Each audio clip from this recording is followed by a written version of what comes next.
Oui, je crois en Christ, son Fils. Oui, je crois en son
imaginer et déployer tout dans l'univers pour que ce moment existe, pour que chaque personne soit là à sa place, au bon endroit, au bon moment, avec les bonnes personnes, avec la bonne attitude.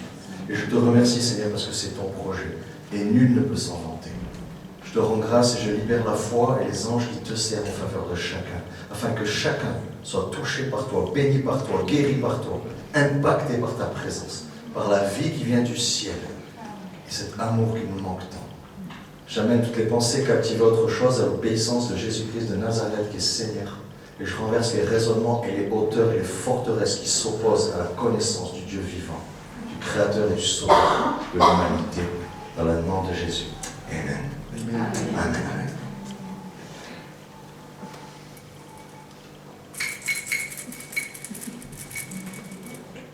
C'est joli, c'est coloré, c'est sucré. Ça donne envie. J'avoue, j'en ai mangé. Je vous en donnerai peut-être après.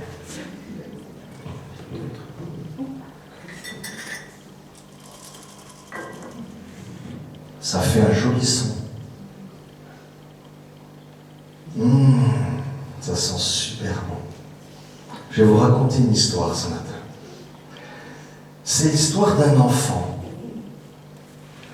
qui, parmi tous les bonbons, les gâteaux et les chocolats et les bonnes choses qui existent sur la terre, ses parents, son papa qui l'aime, lui a dit « Cela, tu touches pas. »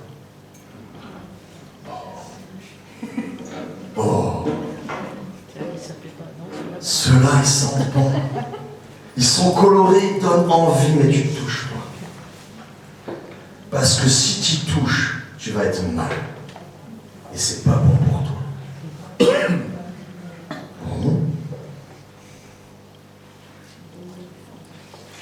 Évidemment, de tous les paquets de bonbons qui existent dans l'univers, c'est celui-là qui donnait le plus envie. Vous les trouvez pas jolis, bien colorés?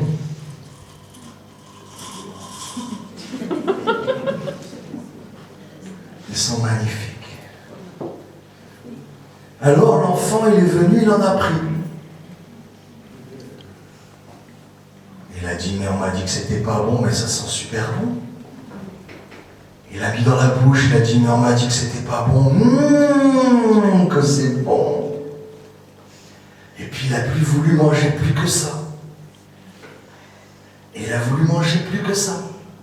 Et il était confronté à deux formes de réaction. À cause du fait qu'il ait goûté ses bonbons, il y a des gens qui lui ont dit « Ouais, vas-y, goûte-les tous. T'as goûté les bleus, mais il y a les oranges aussi, puis il y a les violets, puis il y a les verts, il y a les bleus. Mange-les tous, ça va être super pour toi. » Et il y a des gens qui ont dit « Non, c'est pas bien, tu vas être puni, c'est pas bien. » Il y a un son bizarre, non ? C'est pas bien. On peut rien faire sur le son. C'est l'arsène. Ouais. Alléluia. Et donc l'enfant, il ne sait pas quoi faire parce que les bonbons, il les a goûtés, maintenant il est accro. Il y a des gens qui lui disent vas-y, mange-en encore plus. Mais plus il en mange, plus il a un peu mal au cœur. Il est un peu dégoûté. Et puis il aimerait goûter le plaisir qu'il a eu la première fois qu'il a croqué. Et puis alors il en mange beaucoup pour avoir beaucoup de plaisir, mais ça l'écœure de plus en plus, mais il en a encore plus envie, mais il en mange encore plus, mais il est encore plus écœuré. Et à côté, il y a tous les gens qui l'engueulent, qui lui veulent du mal, qui veulent le punir, le frapper, l'enfermer. Et il ne sait pas quoi faire cet enfant. Parce que maintenant il a goûté ça, il a trouvé ça bon, mais il commence à sentir que c'est pas très bon. Il commence à sentir qu'il n'est pas trop en bonne santé. Que peut-être il aurait dû manger aussi des haricots, comme l'a dit sa mère. Peut-être il aurait dû manger des légumes, comme disent les parents. Et puis on lui a dit que ça serait vraiment mauvais pour lui, qu'à la fin ça ferait très très mal. Mais il ne le sent pas ça. Sauf qu'un jour, des années après,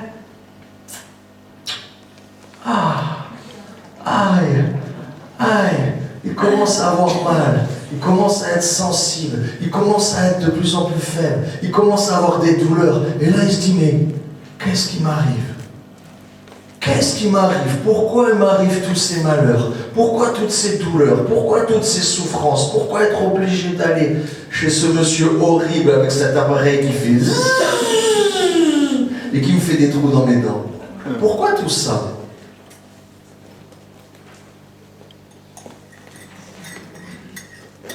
Cette histoire, c'est l'histoire de l'humanité. Cette histoire, c'est votre histoire et c'est mon histoire. Il y a plein de choses dans la vie qui nous ont paru très très bons. Et puis, des années après, sur notre chemin, on a eu tous les gens qui nous ont pris la tête pour nous accuser qu'on faisait ça. Et il y a eu tous les gens qui nous ont dit « Mais vas-y à fond, continue, lâche-toi ». Et quand il nous arrive malheur, ils nous disent « Ah ben bien fait pour toi ». Tu dis « Oh, ceux qui m'encourageaient à le faire, ils m'accusent à la fin. Et ceux qui m'empêchent de le faire, ils me disent que c'est pour mon bien. » Mais comment je m'en sors dans tout ça? Parce que maintenant, je suis malade. Maintenant, j'aime trop les bonbons de couleur. Et maintenant, j'ai mal partout. J'ai mal au foie, j'ai le diabète, j'ai des caries, je perds mes dents. Ça va pas du tout. Comment je m'en sors? Et ce petit bonbon, c'est ce que la Bible appelle le péché. Alors le péché, c'est un gros mot, hein. Le péché, dans la Bible, c'est juste quand Dieu te dit « ça, le fais pas ». Parce que ça te sort de ma protection.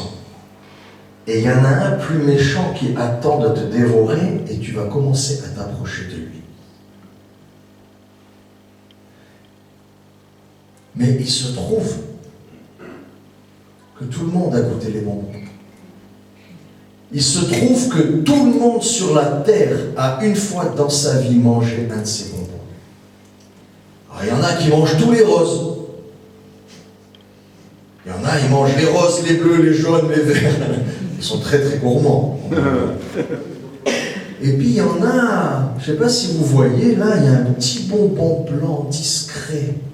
Celui-là on ne le voit pas. Celui-là quand tu le manges, tu n'as pas les lèvres toutes bleues, tu n'as pas la langue toute rose. Tu ne te fais pas remarquer, les autres ne le voient pas. Tu peux le manger discrètement, personne ne t'a vu. Et j'ai remarqué les gens qui mangent les petits bonbons blancs, ils aiment bien accuser les gens qui mangent toutes les autres couleurs. Parce qu'eux, ils mangent qu'un petit bonbon. Et ils disent, ouais, les autres, ils mangent tout. C'est vraiment des gens pas bien. Moi, qu'est-ce que je suis bien? Qu'est-ce que je suis quelqu'un de bien? Je ne mange qu'un petit bonbon de temps en temps, en cachette. Même, c'est tellement en cachette que je ne me rappelle même plus quand je l'ai fait.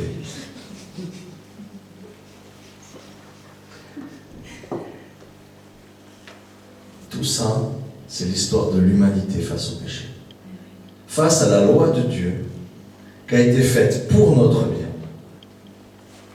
Face au combat qu'il y a entre notre Dieu qui nous aime et le monde des ténèbres qui veut notre mort. Et face à la solution, ou le manque de solution, que l'on a face à la situation de notre vie. Quand on a goûté quelque chose qu'il ne fallait pas, et que des années après, on ne savait même pas qu'il ne fallait pas le goûter, ce truc. On ne savait même pas que si on mangeait ça, on aurait des caries. On ne savait pas. Il y en a, ils n'ont pas de parents qui leur disent. Il y en a à l'école, ils ont raté la leçon où le dentiste il vient et il te dit « faut pas manger de sucre ». Ça veut dire qu'ils ont mangé ça, puis d'un coup ils ont mal aux dents, ils se disent « mais qu'est-ce qui m'arrive? Je suis maudit. Pourquoi il m'arrive ça? Moi je suis quelqu'un de bien, pourquoi il m'arrive ça ?» Vous savez, quand j'ai rencontré le Seigneur Jésus-Christ, pour de vrai, ça veut dire que j'y ai parlé comme s'il était vivant, là, présent, et qu'il pouvait quelque chose pour moi, que j'ai vraiment donné ma vie, que j'ai vraiment demandé pardon, quelque chose a changé dans ma vie. Et j'ai été conduit, en lisant la Bible et en fréquentant des églises, à demander pardon pour des trucs que moi je faisais et c'était vraiment très cool. Et on m'a dit, ben, c'est à cause de ça que t'as ça. Je dis, quoi? Il y a des raisons secrètes, des lois invisibles qui font que j'ai le droit d'être maudit, malade, infirme, volé, pauvre, malheureux, que mes relations amoureuses échouent, que mes relations professionnelles échouent, que mes relations amicales échouent, que tout va mal dans ma vie, ça vient d'une loi invisible que j'aurais transgressée, que je ne connais même pas. Oh, mais je veux la connaître, cette loi. Moi, je veux savoir dans quel doigt j'ai mis la prise sans faire exprès, qui fait que maintenant, je vais beaucoup moins bien. Je veux savoir, je ne veux plus rester comme ça. Je veux changer. J'en ai marre. J'en ai marre d'aller pas bien. J'en ai marre que tout s'effondre. J'en ai marre d'être maudit. J'en ai marre qu'il y ait un blocage dans ma vie. J'en ai marre que, je sais pas, mon cœur aspire à quelque chose de grand, de glorieux, de magnifique, de paix, de joie, d'amour, de relations vraies. Et c'est toujours du faux, de la tromperie, du mensonge, de la violence, de l'arnaque. Et qu'à la fin, c'est toujours les mêmes qui sont malheureux. Moi, j'en ai marre de cette vie-là. Et on me dit, demande pardon pour ça. J'ai fait, c'est quoi le rapport? J'ai un problème là-bas, et on me demande de demander pardon pour un truc ici. C'est mon cerveau d'ingénieur, il ne comprenait pas où le tuyau s'était branché. Je ne comprends pas d'où ça vient. Parce que la loi de Dieu, elle est invisible. C'est comme la gravité.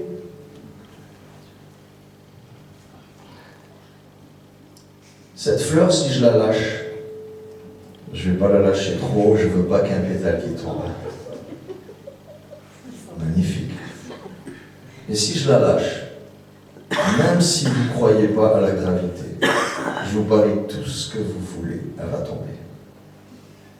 Vous croyez à la gravité ou pas? S'il y en a qui ne croient pas et qui pensent que la rose va s'envoler dans le ciel, approche-toi plus près. Parce que quand je vais la lâcher, elle va tomber. Là, sur Terre, la gravité existe. Regarde, écoute ton esprit. Il y a une loi invisible. Et on marche avec. Quand tu le connais, c'est facile. Quand on t'en parle, tu dis n'importe quoi. C'est qui ce mec qui a pris une pomme sur la tête? N'importe quoi. Pourtant, la gravité existe. Les lois de Dieu existent. Dieu a défini des règles de fonctionnement de l'univers. Et il nous a dit, si tu fonctionnes comme ça, tu vas rester sous ma main, tu vas rester dans le projet initial. Rien ne pourra t'arriver. Tu vas grandir en maturité, tu vas atteindre ton plein épanouissement, tu vas être qui tu dois être, et tu vas faire ce que tu aimes faire. Et ça va réussir, et ça va te rendre heureux. Waouh!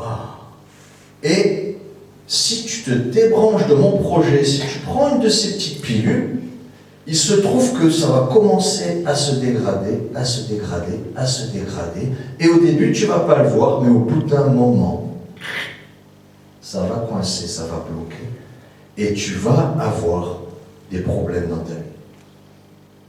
Alors, Dieu a envoyé un serviteur qui s'appelle Moïse, dans un peuple qu'il a choisi.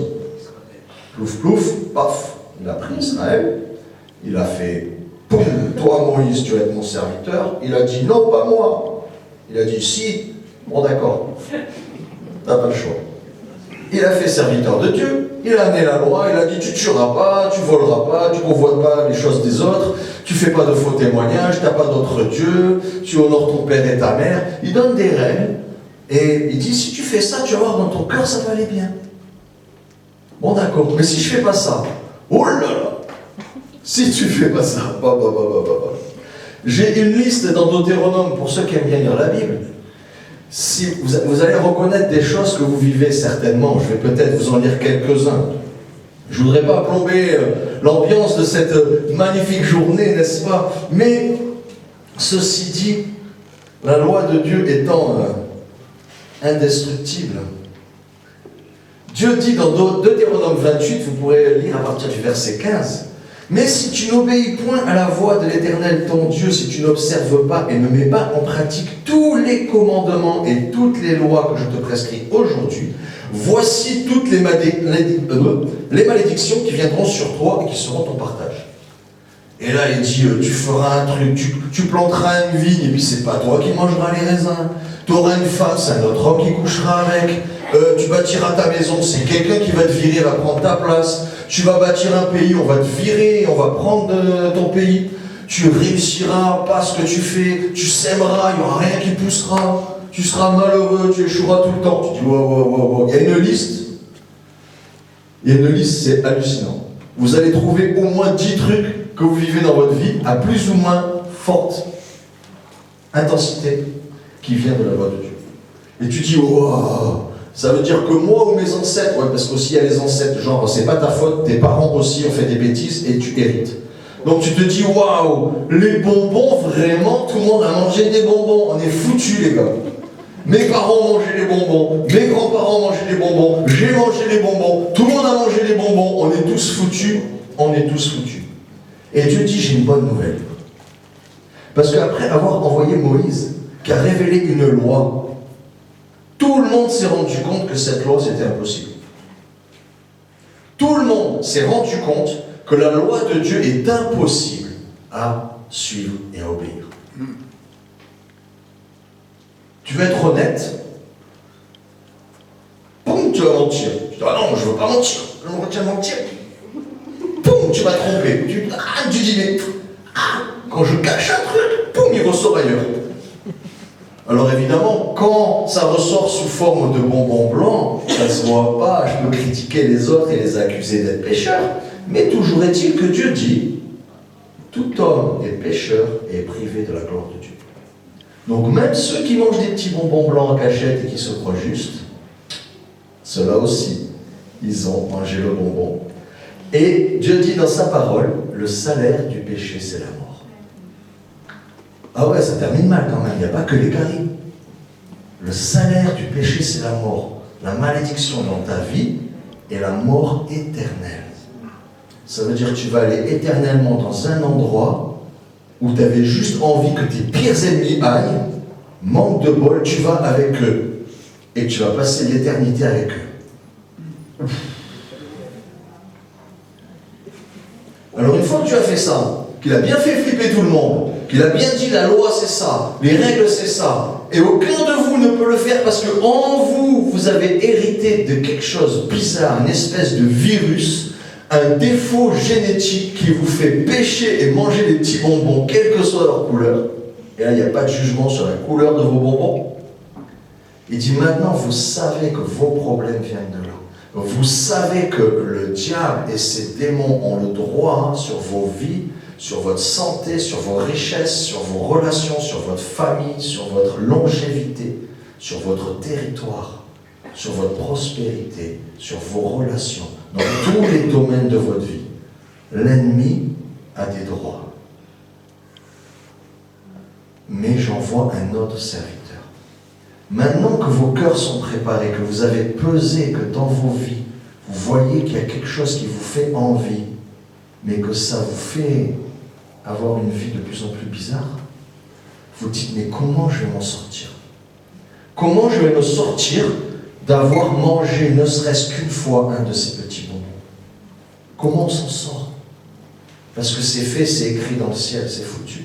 Je peux faire toutes les bonnes actions de ma vie, aider plein de mamies à traverser la route. Ça ne marchera pas. Je peux faire une montagne de bonnes œuvres et regarder les autres lois de Dieu. Tiens, il y en a une que j'ai transgressée, les 9 autres, je vais les faire à fond. Et puis je vais dire, regardez comme je suis quelqu'un de bien. Je vais à l'église. Je fais des bonnes œuvres. Mais Dieu a vu la faute à rater. Et ça suffit pour lui. Il dit, je suis désolé, ça suffit pour moi. Il fallait donc que quelqu'un vienne arracher ça de l'humanité. Arracher ça de nos cœurs. Le faire sécher jusqu'à la racine, jusqu'à ce que ça donne plus de fruits. Et personne d'entre nous pouvait le faire. Personne d'entre nous peut être sauvé en pratiquant la loi de Dieu. Personne ne peut être sauvé en faisant le bien. Je sais que je vous choque. Personne ne peut être sauvé en faisant le bien. Le premier péché d'Adam, c'est d'avoir mangé l'arbre, le fruit de l'arbre de la connaissance du bien et du mal. Que tu connaisses le bien, que tu connaisses le mal, que tu fasses l'un ou l'autre, les deux te mènent à la mort éternelle. La séparation d'avec ton Créateur. Il n'y en a qu'un qui a choisi de venir te sortir de là, c'est Dieu lui-même. Amen. Il leur a dit, je leur ai expliqué. Maintenant, ils savent qu'ils ne peuvent pas. Ils savent qu'ils ne peuvent pas. Ils vont peut-être se critiquer les uns les autres. Toi, tu es plus pécheur, moi, tu es moins pécheur. Oh, ton péché, il est horrible. Non, le tien, c'est lui qui est horrible. Non, toi, tu es débauché. Ah non, toi, tu es religieux. Bah. Mais en vrai, tout le monde est pécheur. Et Dieu a décidé de venir dans un homme appelé Jésus, né à nous. Jésus de Nazareth, pas un Jésus au Portugal, il y en a beaucoup de Jésus au Portugal, mais c'est le Jésus de Nazareth qui est en Israël, qui a eu une vie sans péché, qui a démontré par son amour qui est vraiment Dieu, par ses actes qui est vraiment Dieu, par ses paroles qui est vraiment Dieu. À tous les gens qui étaient religieux, qui voulaient lapider la femme infidèle, Jésus a dit, je ne te condamne pas, va et ne pêche plus. Tous les religieux étaient énervés contre lui. Parce que lui, il graciait les pécheurs. Il mangeait avec les prostituées, avec les traîtres à leur nation. Il partageait le repas avec eux. Les voleurs se mettaient à pleurer, tombaient à genoux, ils se repentaient, ils donnaient tout l'argent qu'ils avaient volé. Les prostituées étaient délivrées des démons. Ils arrêtaient la prostitution, ça devenait des saintes.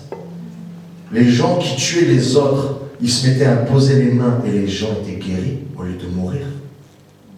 Ce Jésus-là est venu montrer l'amour de Dieu qui est vraiment Dieu. Et ce n'est ni celui qui te dit vas-y, défonce-toi, mange plein de bonbons, et ce n'est pas non plus celui qui te dit ne fais pas ça, c'est pas bien. C'est ni l'un ni l'autre. C'est celui qui a dit ce que tu dois payer de souffrance pour avoir mangé ça. Laisse, c'est moi qui vais le prendre. Alléluia. Ta punition, c'est moi qui vais la prendre. Le jugement de Dieu sur ta vie à cause de ton péché, c'est moi qui vais le prendre. Toutes tes maladies, tes souffrances, qui sont la juste conséquence de tes actes, c'est moi qui vais les prendre. Et je vais payer pour toi. Je vais payer ce que tu ne peux pas payer. Je vais accomplir ce que tu ne peux pas accomplir et que nul homme n'accomplit. Et ce Jésus s'est laissé crucifier. Il est mort sur une croix torturée. Et il était envoyé au séjour des morts pendant 3 jours. Et j'ai une bonne nouvelle pour vous. Ce Jésus qui s'est offert en sacrifice pour chacun d'entre nous, il est sorti vivant du temple. Alléluia. Amen. La mort n'a pas pu le retenir parce que lui, il n'avait jamais commis de péché. Tout homme est pécheur et privé de la gloire de Dieu. Et tous ceux qui ont péché sont enfermés dans les geôles de la mort. Et c'est le diable qui gouverne leur vie.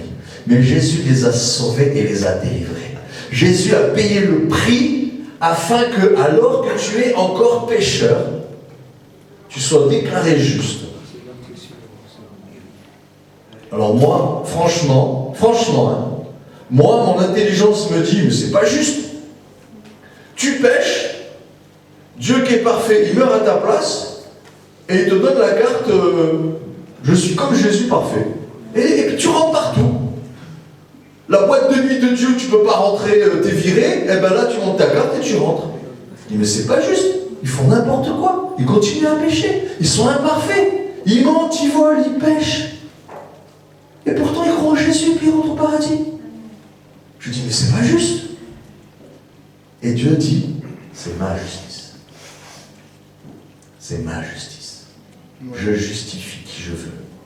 Je justifie maintenant les hommes en fonction de s'ils vont croire ou pas en Jésus-Christ. Ils vont croire que Jésus est bien le Fils de Dieu, qu'il est bien mort sur la croix pour leurs péchés et qu'il est bien ressuscité d'entre les morts. S'ils croient ça dans leur cœur, je les sauverai. Je donnerai la justice de Jésus, je leur donnerai et je prendrai leur accusation et je la laisserai sur la croix. Ceux qui sont impurs et souillés, je prendrai leur souillure, je le mettrai sur la croix et je leur donnerai la pureté de Jésus, comme s'ils n'avaient jamais péché. Ceux qui sont malades, je vais prendre la maladie, je vais la clouer sur la croix et je vais leur donner la santé et la vie éternelle de Jésus-Christ qui est ressuscité et qui ne peut plus mourir. C'est ça l'œuvre de Dieu. C'est ça le vrai Dieu. Celui qui n'aime pas ce que tu fais, Parce que ça s'appelle le péché et que ça a coûté la vie de son fils, mais qui t'aime tellement qu'il efface tes fautes et qu'il a tout fait payer à son propre fils pour que toi tu t'en sortes. C'est de ce Dieu-là que je veux vous parler. C'est le Dieu vivant. C'est le vrai Dieu. Amen. Ce n'est ni le Dieu de la religion qui te donne la loi et qui te frappe sur les doigts quand tu désobéis et qui ne te donne pas la force de plaire à Dieu. Ni le Dieu de la débauche et de l'hypergrâce où on fait tout ce qu'on veut et on tue tout le monde et on va quand même au paradis. Alléluia, tout le monde va au paradis. C'est pas ce Dieu-là non plus. C'est un Dieu tellement juste qu'il a fait payer à son propre fils la moindre de nos erreurs. Et la torture qu'a vécue Jésus sur la croix, et sa mort abominable, en agonie, et ses 3 jours dans le séjour des morts, sont la preuve que le salaire du péché, c'est vraiment la mort. Et c'est lui qui l'a payé. Mais la preuve de son amour, c'est que Jésus est ressuscité, qu'il est sorti d'entre les morts, et qu'il a dit « Tout est payé ». Tout est payé. Tu as mangé des bonbons, tu manges encore des bonbons. Tu as arrêté, tu vas reprendre. Tu veux plus, tu vas le faire quand même. Dieu est au courant. Tu te bats contre les bonbons. Toute la vie, tu vas te battre. Mais pour chacune des erreurs, il y a une goutte de sang qui a coulé sur la croix. Pour chacune de tes chutes, il y a la puissance de résurrection de Dieu qui peut te relever. Et la Bible dit, celui qui est tombé, que Dieu relève, il est plus fort que celui qui est jamais tombé. Ce qui fait que chaque fois que le diable te fait tomber, et t'atteint et te blesse, quand tu reviens vers Dieu, non seulement Dieu te guérit, mais Dieu te relève et te rend plus fort que si tu n'avais pas connu ce combat et cette défaite. Et tu deviens apte à sortir les autres du cachot, apte à sortir les autres de l'enfer, apte à plus se laisser accuser par le diable et recevoir la malédiction qui est la conséquence des péchés. Parce que Jésus a payé le prix et que son sang est puissant. Son sang est efficace aujourd'hui. Amen. Alléluia. Alléluia.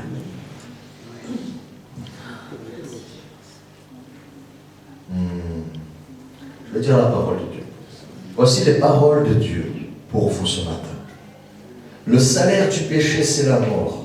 Mais le don gratuit de Dieu, c'est la vie éternelle en Jésus-Christ, notre Seigneur.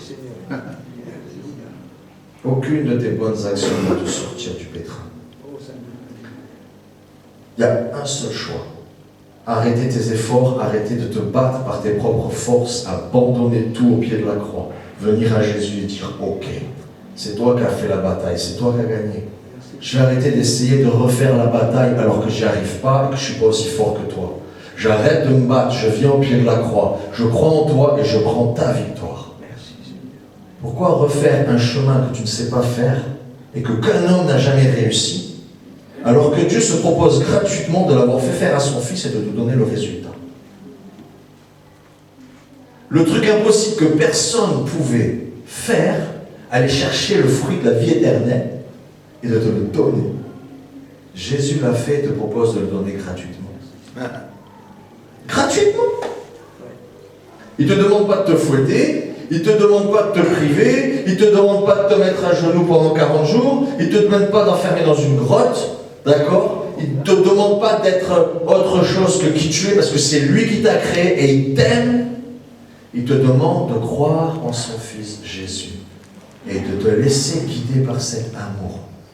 Et Jésus va te conduire dans une nouvelle vie, un nouveau chemin, où toutes tes raisons d'être vont commencer à se développer. Et tu vas dire, ah, c'est pour ça que j'étais fait. C'est ça que j'espérais. Je savais bien qu'il y avait plus à vivre. Mon cœur espérait à quelque chose que je ne sais pas. Et je viens de le trouver en Dieu. Vous savez, moi, j'ai toujours cherché 10 000 trucs. J'ai fait des études scientifiques jusqu'à ingénieur bac plus 5 parce que je voulais tout savoir. Après, ça ne suffisait pas la science. Alors j'ai fait de la psychologie jusqu'à maîtrise et DESS. Et j'ai dit, waouh, les sciences de l'âme, c'est trop bien.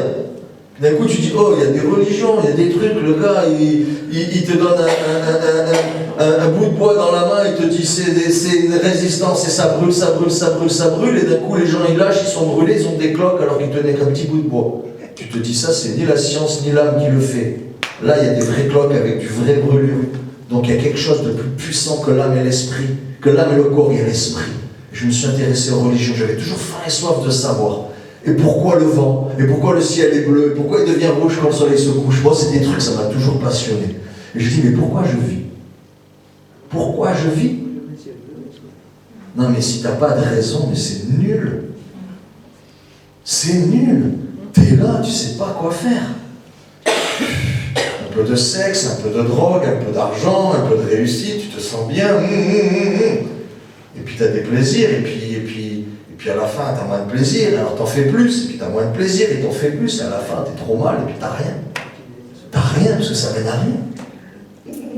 Parce que c'est pas ça le chemin. Ça sent bon, ça a un bon parfum, mais quand tu manges, ça ne donne pas ce que c'est censé te donner. C'est ça l'arnaque. C'est que le péché donne envie, mais il ne te donne pas le fruit que tu veux. Il est là, c'est tout, ça fait partie de ta vie, t'es comme ça. On est comme ça, on est comme ça. Merci Adam, il a fait une bêtise il y a longtemps, on paye les pots cassés, bon, ben, on est fabriqué comme ça, pas... hein? Ok? Juste, on veut la solution, quoi. On veut la solution. Moi, je cherchais cette solution. C'est quoi ça? Oh, Bouddha, ça a l'air cool. Oh, l'islam, ça n'a pas l'air cool. Et je lisais plein de trucs. Mais d'un coup, quand j'ai parlé à Jésus pour de vrai, on appelle ça la nouvelle naissance. C'est d'un coup, tu réalises qu'en fait, ta vie, tu as tout fait, toi, à la portée de ta main. Il n'y a rien qu'à marcher, quoi. Et tu sens qu'il y a une autre solution, tu ne la connais pas. Et on te dit, c'est Dieu. Alors ça fait juste 30 ans ou 40 ans que tu dis non, pas celle-là en dernier. Moi, c'est ce que j'ai fait. Et puis, une fois que tu es cuit, tu es en train de mourir sur ton lit d'hôpital, il te reste que celle-là, ben, tu la prends. Mais tu peux la prendre avant, hein. Moi, je te conseille de la prendre avant, ça fait moins mal. Moi, je suis un peu dur d'oreille, il a fallu que je sois en train de mourir sur un lit d'hôpital. Mais c'est pas la voie normale, je vous conseille pas, hein. Mais à un moment, tu parles à Dieu pour de vrai. Ça veut dire, j'abandonne, j'ai compris, j'arrive à rien là. Il y a no futur pour moi. Ce que j'aspire, je ne sais pas l'attraper. Ce que mon cœur a besoin, cet amour pur qui me remplit, qui me guérit, qui me renouvelle, qui me fait du bien, qui me fait me sentir être adopté, aimé, apprécié, accepté. Cette appartenance à un plus grand que moi qui m'aime et qui m'a créé pour des raisons plus nobles que je sais faire. Celui-là, j'arrive pas à atteindre ça. Et je dis, si c'est toi, Seigneur, qui fais ça, drapeau blanc, j'arrête de me battre, j'abandonne, je veux te suivre, je veux marcher dans tes voies. Et moi, j'ai parlé à Dieu sincèrement comme ça, tout simple. Hein? J'ai pas eu de sensation, j'ai pas eu de vision, le ciel s'est pas ouvert, il n'y a pas eu la lumière, il n'y a rien eu, sauf que le lendemain, je sortais de l'hôpital avec des poumons tout neufs. Et j'étais en train de me noyer dans mon sang, et le lendemain, j'avais des poumons tout roses de non-fumeur, et j'étais guéri, et on m'a dit, monsieur, vous avez rien, qu'est-ce que vous faites là? Qu'est-ce qui s'est passé là? Je parle à Dieu sincèrement pour la première fois de ma vie, comme si c'était vrai, comme s'il était là, comme s'il pouvait quelque chose, et j'ai dit, si tu me sauves, si tu me guéris, je te servirai, et si tu me donnes une deuxième chance, je croirai en toi. Et voici que j'ai droit à ma deuxième chance. Mince, Dieu est vrai. Mince, Dieu existe. Mince, Dieu voit tout. Mince, Dieu sait tout. J'ai essayé de me cacher. Tu ne peux pas te cacher de Dieu voit tout. Mais ce que je veux dire, c'est que quand j'ai donné ma vie à Jésus, que j'ai fait cette expérience, il y a quelque chose qui est rentré dans mon cœur, à l'intérieur de moi. Et toutes les questions que je me posais, tous les manques que j'avais, tous les reproches que j'avais à tout l'univers, y compris moi-même, tout ça a disparu instantanément. Et d'un coup, je me suis dit, c'était quoi déjà mon problème? C'était quoi déjà C'était quoi déjà? Pourquoi je n'étais pas content? Pourquoi je n'étais pas heureux? C'était quoi ma question déjà? Je ne me rappelle plus. Je me posais plein de questions, c'était quoi? si je savais tout. C'est comme si j'avais tout compris.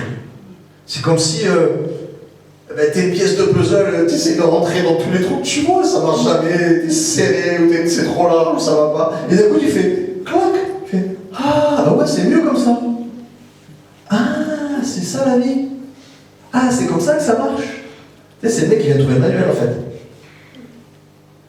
Tu sais, il a mis de l'huile dans le réservoir, il a mis l'essence dans le truc pour laver les vitres, et il a tout fait à l'envers, il n'y a rien qui marche, les vitres sont dégueulasses, le moteur tout, il est en panne. Et d'un coup, il tombe le manuel du fabricant de la voiture qui dit non, l'huile va là, l'essence va là. Ah, pourquoi j'ai refusé toute ma vie d'aller lire ce foutu manuel? Pourquoi j'ai pas cru qu'il y avait un mec qui avait inventé ma voiture? Que je croyais qu'elle s'était fabriquée toute seule en tombant avec des molécules et qu'elle avait fait une voiture. C'est fou quand même. Et d'un coup, tout est simple. Tout est évident. Je sais pourquoi je suis fait. Je sais d'où je viens. Je sais où je vais. Dieu me donne un rôle. Un but magnifique. Il me fait voir sa gloire. Tu sais, quand tu vois quelqu'un qui est en train de vivre quelque chose, c'est incurable, et que Dieu le guérit. Amen. C'est difficile d'être plus heureux et de voir quelque chose de plus beau. Quand tu as quelqu'un en train de mourir d'un cancer du poumon en phase terminale, et que le lendemain que tu as prié, il sort de l'hôpital et dit les médecins ne comprennent pas, il est sorti, il n'a plus rien, moi je sais, c'est ta prière. Et tu dis, moi, c'est pas ma prière, c'est celui que j'ai prié, qui est venu visiter ton ami, qui est venu visiter la personne pour qui on a prié. Quand tu commences à vivre des choses comme ça, tu te dis, waouh, ma vie d'avant, c'était vraiment de la daube. Pourquoi j'ai pas compris avant? Pourquoi je n'ai pas marché avec Dieu avant? Pourquoi je me suis fait avoir par le diable, qui a fait tout pour me faire croire que Dieu est méchant, qu'il veut me punir, que c'est pénible, que tu n'as plus de vie, tu n'as plus de plaisir, tu n'as plus rien, alors que j'ai jamais été aussi heureux que depuis que je marche avec Dieu. Le diable est un menteur, vous faites plus l'arnaque. Le diable est un menteur, vous faites plus l'arnaque. Moi, je vous propose de parler à ce Dieu vivant. On va entendre des témoignages de gens qui ont expérimenté ça, et c'est pourquoi ils vont se faire baptiser aujourd'hui. Vous allez entendre des témoignages. Il y a la Bible, des choses qui sont arrivées il y a 2000 ans. Il y a moi, ce que je vous ai raconté, c'est arrivé il y a 30 ans.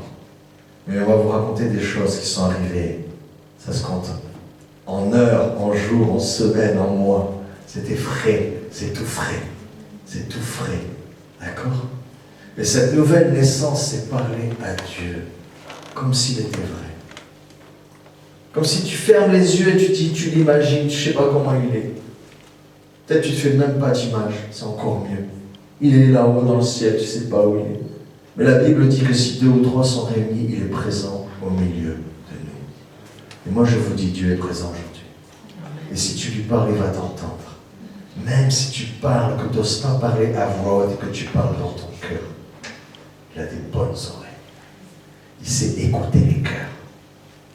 Et si tu lui parles pour de vrai, il va venir pour de vrai dans ta vie. Et je te promets, peut-être tu ne vas rien sentir, peut-être tu ne vas rien voir, peut-être tu vas croire qu'il ne s'est rien passé, mais crois que si tu lui parles, il est l'auteur et le rémunérateur de ta foi.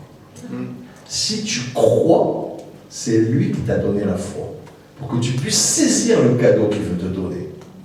C'est un truc de fou. Ça ne vient pas de toi. Tu ne peux pas trouver Dieu sans passer par Jésus. Tu ne peux pas croire en Jésus si Dieu son Père ne te donne pas la foi. Il n'y a rien qui vient de toi. Il n'y a rien qui vient de moi. Tout vient de lui. Tu crois, tu prends, tu repars avec, ta vie change, tu as pris la graine. Ah, évidemment, au début, tu vas dire ouais, j'ai pris la graine, je vois pas de forêt. Ouais, sur la graine, ça prend un peu de temps à pousser. D'accord? Hein? Mais quand même, tu vas vivre des bonnes choses dès le début parce que Dieu veut t'encourager à entretenir la graine pour que tu vois la forêt, que tu aies une grosse récolte. Et tu vas vivre des choses, des miracles aussi. Mais ce Dieu, il est vraiment vivant. Et si tu acceptes ça dans ton cœur, il va vraiment venir dans ton cœur. C'est garanti sur facture. D'ailleurs, il y en a un, il a déjà payé de sa vie sur la croix pour que ça soit possible. Personne ne peut surenchérir pour empêcher que ça arrive. Personne ne peut voler cette bénédiction.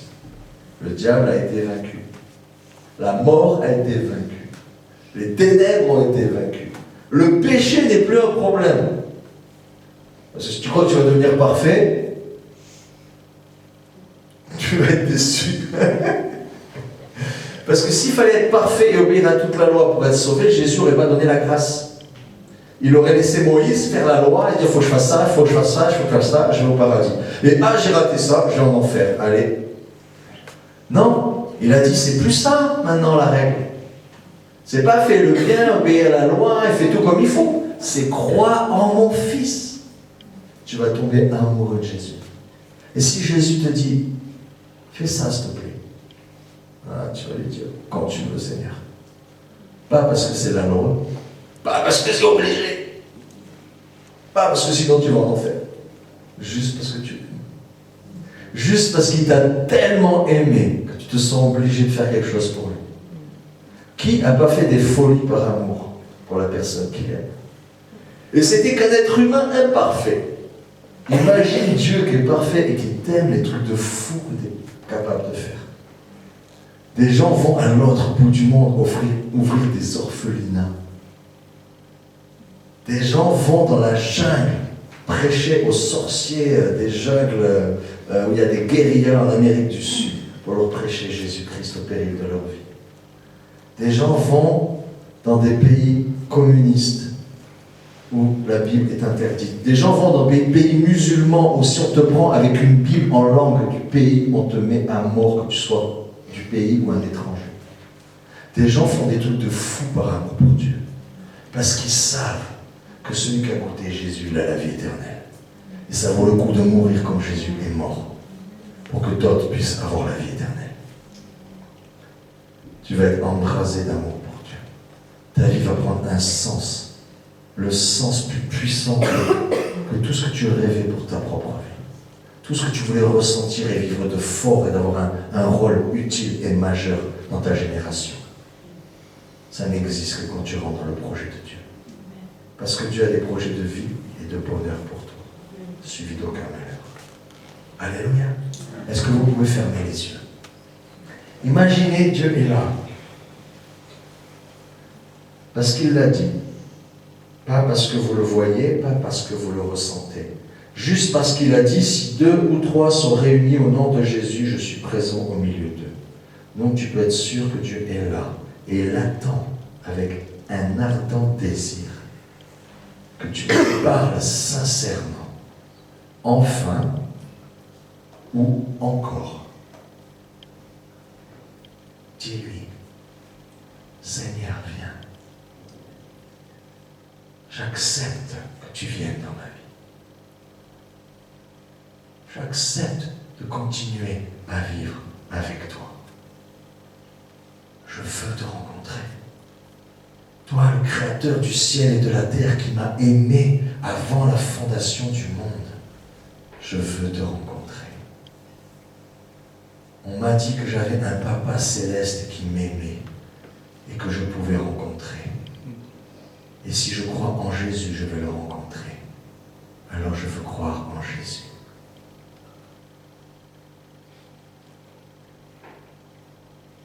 On va tous faire cette prière à voix haute. Comme ça, ceux qui n'osent pas et ceux qui l'ont déjà faite, eh bien, ça fait un petit brouhaha et personne n'est gêné, d'accord? Je la fais, si ça vous parle, vous répétez. Père éternel, au nom de Jésus-Christ, ton Fils, je viens vers toi, te demander pardon pour tous mes péchés. Tout ce que je sais qui est mal et tout ce que je ne sais pas. Tous ces petits bonbons que j'ai mangés dans ma vie. J'ai entendu aujourd'hui que ton Fils Jésus est mort pour ça. Qu'il est mort sur la croix. Qu'il a été enterré et qu'il est ressuscité d'entre les morts pour que moi je sois sauvé, pour que mes fautes ne comptent plus, pour que mes erreurs ne soient plus un obstacle, pour que mon fardeau soit déposé ce matin. Je veux te donner ma vie. Je veux te donner mon cœur. J'accepte aujourd'hui de pardonner les gens qui m'ont fait du mal, afin que tu me pardonnes entièrement. Viens dans ma vie. Change ma vie. Révèle-toi en moi. Je veux te connaître. Je veux voir ta gloire. Je veux voir tes actions dans ma vie. Je veux te servir. Je veux voir des miracles, des prodiges, des guérisons quand je parlerai de toi. Merci Seigneur Jésus. Amen. Alléluia. Ceux qui ont fait cette prière de manière sincère, pas religieuse, pas mécanique, mais juste en étant vraiment sincère dans leur cœur, en disant, je te parle vraiment, Seigneur. Cela, Jésus a entendu votre prière et il est venu. Et il ne va plus jamais vous lâcher. Il est venu dans votre cœur, dans votre esprit. Cette partie que vous ne savez pas trop ce que c'est, ça va prendre un peu de temps. Que vous êtes esprit, que vous possédez une âme et que vous vivez dans un corps. Que votre vraie nature est esprit comme Dieu.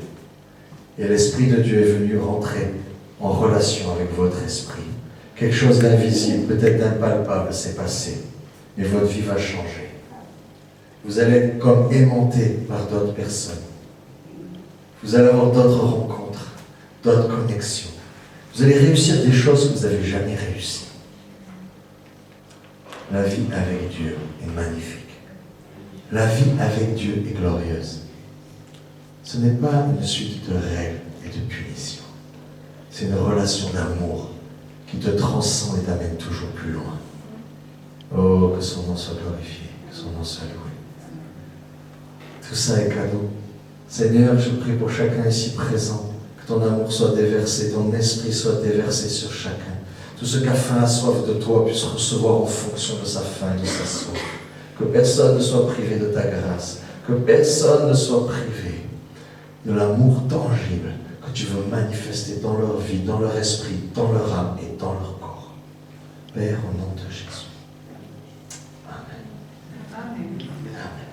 Amen. Alléluia. Maintenant, je vous propose d'entendre un témoignage très très frais. Un truc dépoussiéré d'il y a 2000 ans. Un truc tout frais. C'est qui commence? C'est Sandrine ou c'est Céline? Vous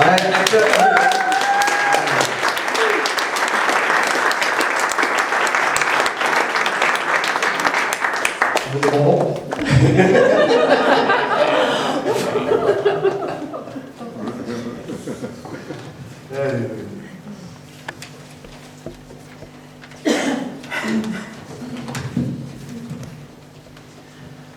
Bonjour à tous.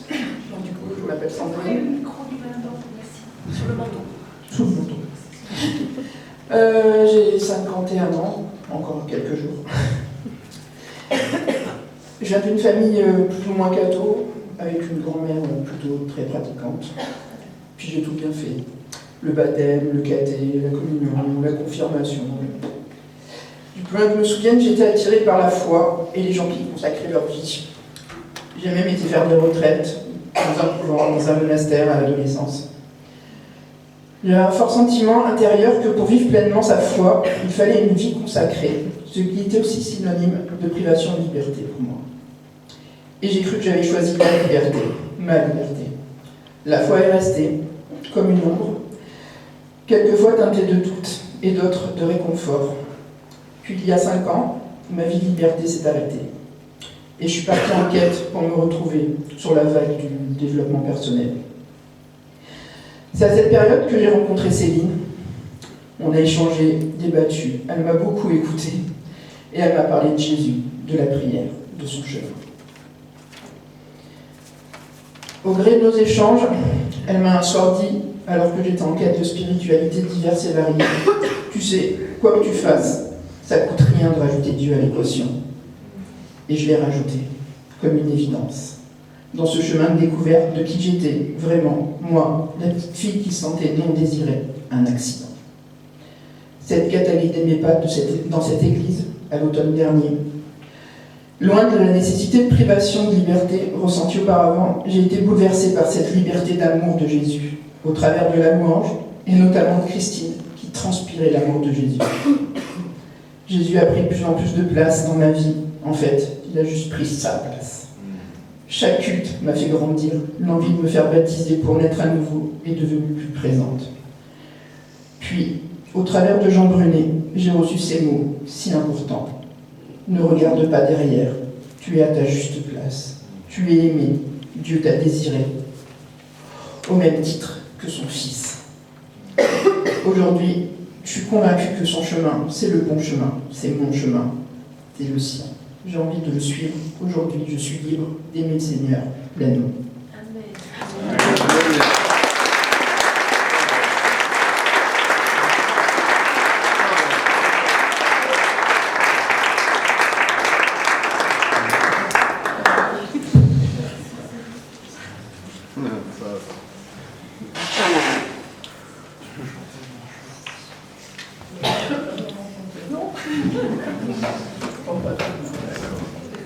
Elle a choisi un chant, quelque chose qui touche son cœur et qu'elle veut partager avec vous. On va l'écouter.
Alléluia. Dieu est le Dieu de l'impossible. Il peut tout accomplir. Tu peux tout recommencer avec lui. Et rien n'est trop dur, aucun péché n'est trop gros, aucune erreur n'est trop indélébile, aucune maladie n'est trop difficile à guérir. Tout est possible pour notre Dieu. Alléluia. À ton tour.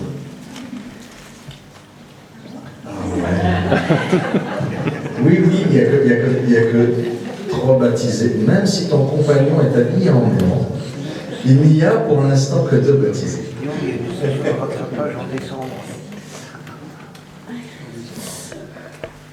Bonjour à tous.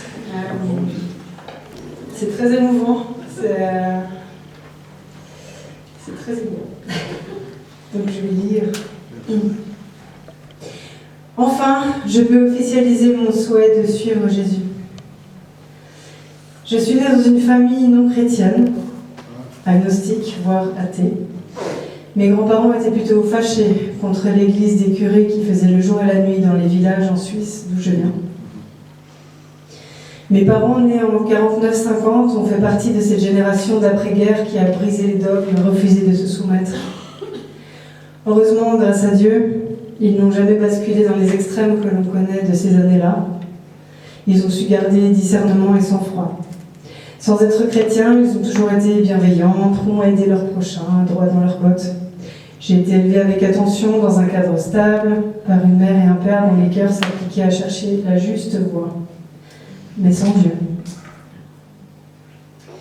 Quant à moi, je me suis toujours sentie protégée, j'ai eu une jeunesse très libre dans mes choix, dans mes actes. J'ai changé de style de vie et de lieu de vie un grand nombre de fois. J'ai fait ce que j'ai voulu, sans réelles entraves, mais avec un fond anxieux, prononcé, qui me collait et se saisissait de moi régulièrement, qui m'a paralysée plus d'une fois. J'ai vécu des expériences difficiles comme tout le monde, mais j'ai reçu beaucoup de soutien et j'en suis très reconnaissante. En recherche spirituelle depuis mon adolescence, j'ai probablement ouvert bien des portes dans le New Age, le chamanisme. J'ai donné plein de droits à l'ennemi avec certains de mes comportements et choix. Avec le recul, je me rends compte que Jésus est venu bien des fois me tendre la main au travers de rencontres, de discussions, de coïncidences, les chansons que j'ai eu à chanter. Mais pour moi, il était une énergie positive parmi d'autres. Comme dit Nathalie, il y a de la place pour tout le monde sur l'étagère.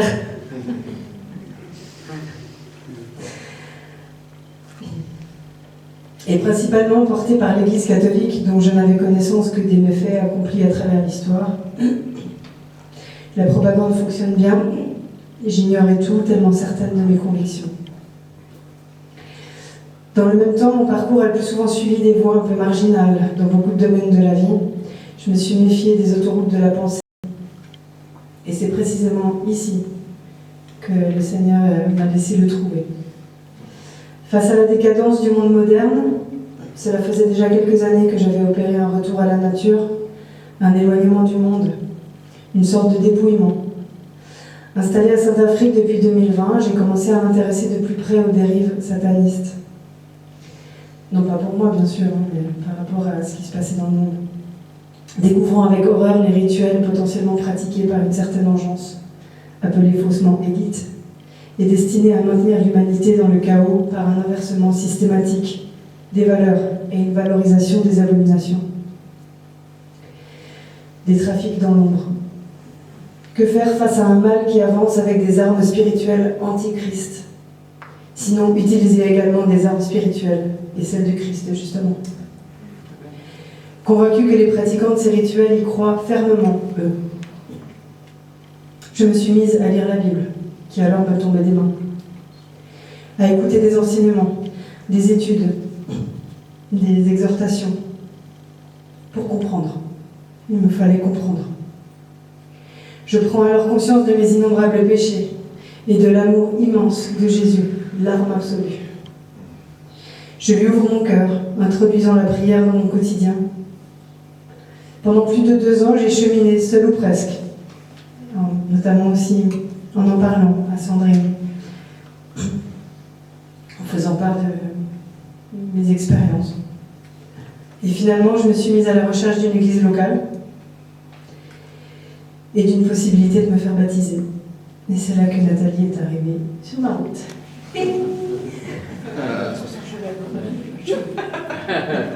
Ouais, son cheval blanc. Depuis, je marche humblement de découverte en révélation. J'apprends à faire confiance à Dieu, à m'en remettre à sa parole, à lui offrir mon repentir, mes orgueils récurrents et mes propres errances, pour que sa gloire brille et que sa volonté soit faite. Un pas après l'autre, je me rends à la tourbie pour répondre à l'appel, et je suis heureuse de le partager avec vous, mes frères et sœurs en Christ. Soyez tous affectueusement bénis. Amen.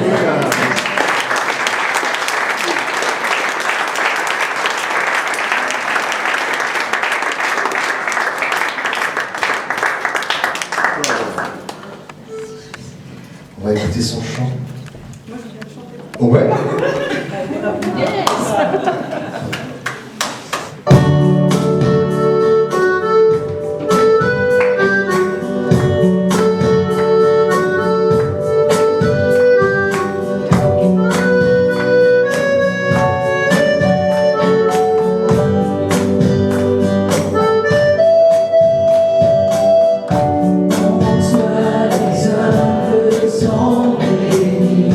En toi,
Alléluia.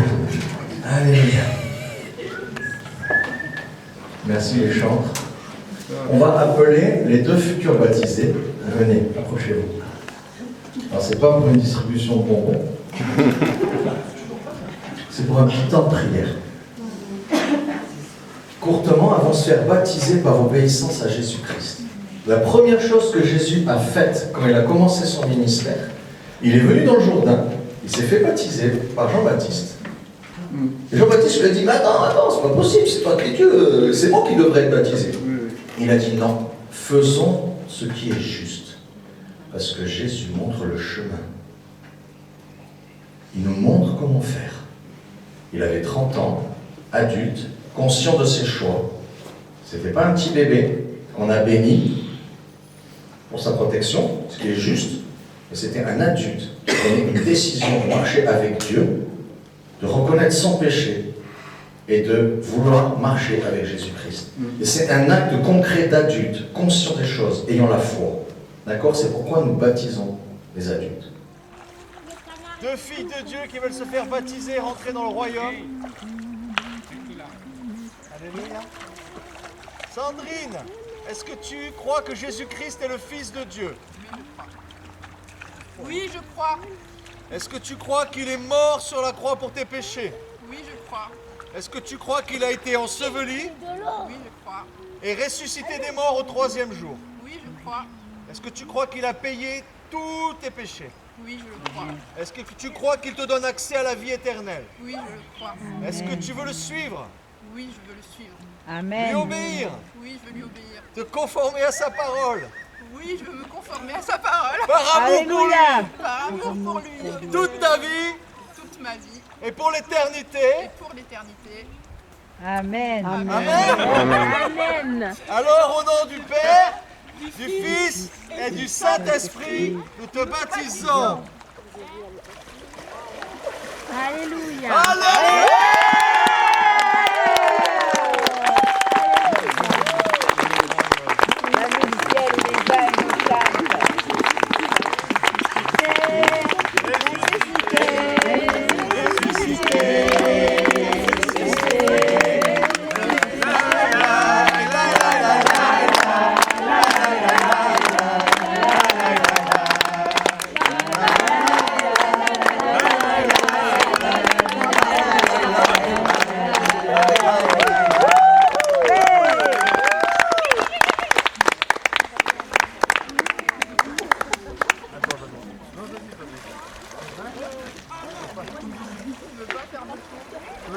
vas mouiller, c'est ça.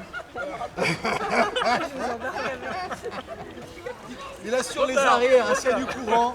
S'il y a des piranhas ou un crocodile, moi je suis là. C'est pas possible, il n'y en a pas ici. Ça va, il n'y a que des brochets ou des trucs ou des cartes. Alors Céline, il est dit dans la parole que celui qui croit du cœur et confesse de la bouche que Jésus est Seigneur est sauvé. Crois-tu que Jésus est Seigneur? Oui, Jésus est Seigneur. Peux-tu lui confier ta vie? Oui, Peux-tu le suivre oui, je veux le suivre. dans tous les domaines de ta vie? Dans tous les domaines de ma vie. Tu lui remets toute ta vie tout entière Je lui remets ma vie tout entière. et tu lui fais confiance en toutes choses Je lui fais confiance en toutes choses. et en tout temps. Et en tout temps. Tu veux le suivre, Je veux le suivre. le servir Je veux le servir. toute ta vie, Amen. jusqu'au bout Jusqu'au bout. et dans l'éternité. Amen. Alors sur la confession de ta bouche, nous te baptisons au nom du Père, du Fils et du Saint-Esprit. Amen.